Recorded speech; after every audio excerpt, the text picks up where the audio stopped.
તો ખેડાના ઠાસરામાં 70 વર્ષ જૂનો માઇનોર બ્રિજ ધરાશાયી થઈ ગયો। ચિતલાવથી લઈને સરદારપુરાને જોડતો આ બ્રિજ તૂટી ગયો અને બંને ગામ વચ્ચેનો સીધો રસ્તો કપાઈ ગયો।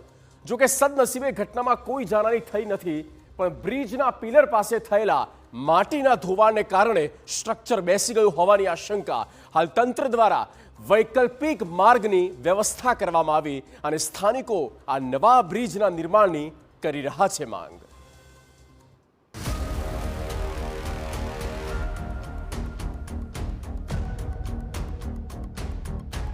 વર્ષો જૂના બાંધકામની જાળવણી અને તેની સુરક્ષાને લઈને સવાલો ઉઠતા હોય છે, ત્યારે ખેડાના ઠાસરામાં આવી જે ઘટના સામે આવી।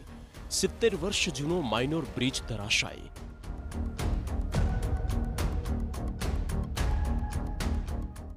ચિતલાવથી સરદારપુરાને જોડતો બ્રિજ તૂટ્યો।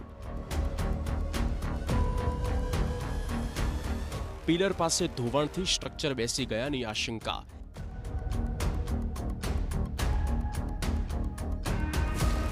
ખેડાના ઠાસરામાં ચિતલાવથી સરદારપુરાને જોડતો વર્ષો જૂનો માઇનોર બ્રિજ ધરાશાયી થતા તંત્ર દોડતું થયું। બ્રિજ તૂટી પડવાનો વિડીયો સોશિયલ મીડિયા પર વાયરલ થયો છે। આ ઘટનાની જાણ થતાં માર્ગ મકાન વિભાગ સહિતના અધિકારીઓ સ્થળ પર પહોંચ્યા અને પરિસ્થિતિનું નિરીક્ષણ કરવામાં આવ્યું। બે ગામ વચ્ચેનો સીધો માર્ગ બંધ। સદનસીબે ઘટનામાં કોઈ જાનહાની નહીં। વૈકલ્પિક માર્ગની કરાઈ વ્યવસ્થા। તો મહી કેનાલમાંથી પાણીના નિકાલ માટે કાંસ પર વર્ષ 1965માં આ સ્ટ્રક્ચરનું નિર્માણ કરવામાં આવ્યું હતું। માટીના ધોવાણને કારણે બ્રિજના પિલર પાસેની જમીન બેસી જતા જૂનું સ્ટ્રક્ચર ધરાશાયી થયું હોવાની આશંકા છે। સદનસીબે બ્રિજ તૂટી પડવાની ઘટનામાં કોઈ જાનહાની થઈ નથી। એ ચેક કરાવી લઈએ છીએ કે કયા ડિપાર્ટમેન્ટને ગ્રામજનો દ્વારા રજૂઆત કરવામાં આવી હતી અને જે રજૂઆત કરવામાં આવી છે તે સંદર્ભે અવરજવર અહીંયાથી ભારે વ્હીકલોની અવરજવર એને બંધને કરવામાં આવેલ હતું। ખાલી પગદંડી માટે આ બ્રિજ ચાલુ હતો। આગળનું સંકલન પછી જે તે ડિપાર્ટમેન્ટ એમાં સાથી લેશે। તંત્ર અત્યારે તો જો પ્રાથમિક રિપોર્ટ મોકલી આપે છે, એટલે ઉપરથી જેવું માર્ગદર્શન મળશે એ રીતે આગળની કાર્યવાહી કરશે।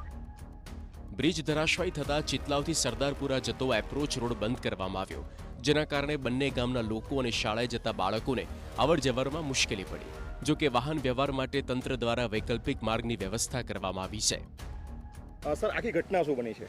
આ જે ઘટના હતી એ કેનાલ એસ્કેપનું જે કાંસનું ઇરિગેશનનું સ્ટ્રક્ચર હતું, અંદાજિત 62 વર્ષ જૂનું છે અને જે બ્રિજમાં બેડ લેવલમાં સ્કાવરિંગ છેલ્લા વીકથી થઈ રહ્યું હતું। એ સ્કાવરિંગ ડાઉનસ્ટ્રીમમાંથી થઈ આગળ વધતો હતો અને આજે પિયરના ડાઉનમાં સ્કાવરિંગ થઈ અને પિયરનું ફાઉન્ડેશન ખુલ્લું પડી ગયું અને એ પિયરનું સેટલમેન્ટ થવાથી બ્રિજ ખોલ્યો છે। સર, હવે જ્યારે આ ઘટના બની છે તો જે ગામ લોકો એવું કહી રહ્યા છે કે એમનો સંપર્ક ખોરવાઈ ગયો છે, તો વૈકલ્પિક વ્યવસ્થાઓ કયા પ્રકારની છે? વૈકલ્પિક વ્યવસ્થા માટે ઇરિગેશન ડિપાર્ટમેન્ટ સાથે પરામર્શ મળી અને છોકરા અને જે ફાર્મર્સ છે એમને આવવા જવા માટે ટેમ્પરરી ડ્રાઇવર્સની વ્યવસ્થા ટૂંક સમયમાં કરીશું। સર, જે આખી ઘટના બની છે તો એની માટે જવાબદાર કોને માનો છો? સર, ઘટના જે પિયરનું જે સ્કાવરિંગ થયું છે અને જે ફૂટિંગ એક્સપોઝ થયું એનું જે સેટલમેન્ટ થવાથી જે બ્રિજને નુકસાન થયું છે। મૂળ વસ્તુ સ્કાવરિંગ થવાનું મૂળ કારણ શું છે? મૂળ સ્કાવરિંગ થવાનું જે આપણે જે કાંસ ડિસિલ્ટિંગ કર્યું ને એનાથી જે બેડ લેવલનું જે ઓરિજિનલ માટી નીકળી ગઈ અને જે આ સિલ્ટી માટી હતી એ થોડું એના લીધે સતત ઇરોઝન થાય છે। સર, જે બ્રિજ જર્જરિત હાલતમાં હતો એની આપને કોઈ જાણકારી હતી ખરી?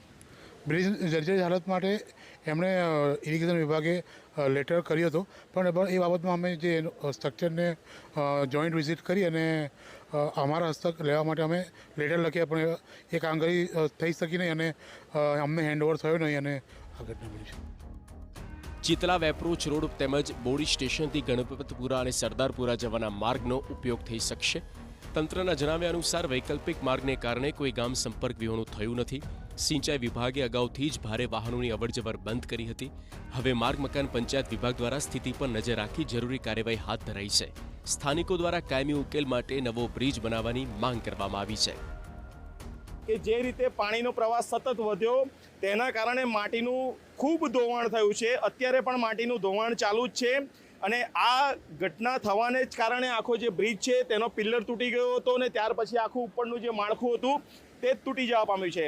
મહત્વની બાબત એ છે કે સવારે બનેલી ઘટનાની અંદર કોઈ જ વાહન ચાલક કે કોઈ પસાર ન થતો હોવાને કારણે કોઈ જ પ્રકારની જાનહાની થઈ નથી અને આગામી સમયમાં નવો બ્રિજ નિર્માણની કાર્યવાહી કરવામાં આવશે। ધર્મેન્દ્ર ગભાસી, TV9 ખેડા।